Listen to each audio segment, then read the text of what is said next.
bang sopir ke hingo bom lo ron mai pen si kai ke pleng se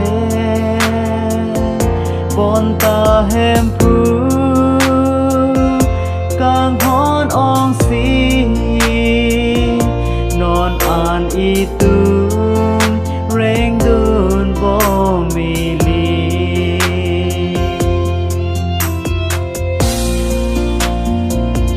bon ta hem pu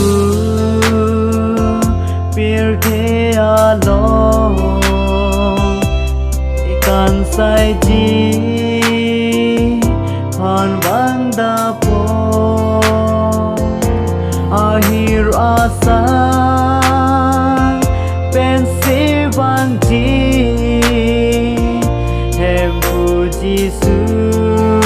ke vang ji a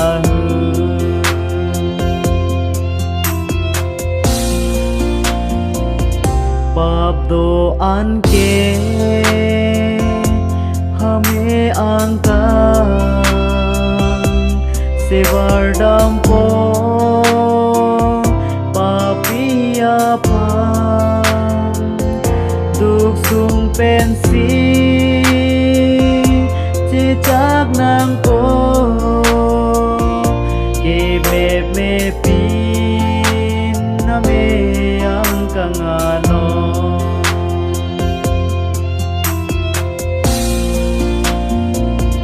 ke kroi an ke sining ang song reng me sen pen si do long ji ki sung a ve lo kai kita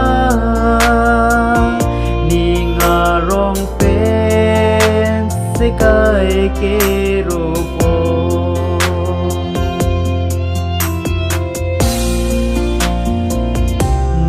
che rui na ili do a ha se ning do long ji a pa hem tu a pan ing hong ding na rồi te pen le itum ing hong na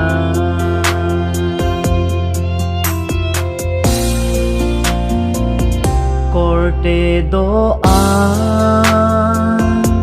ning ke roi no ekar jong ke jog ji a pan e pap do an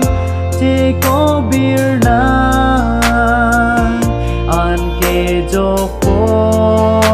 il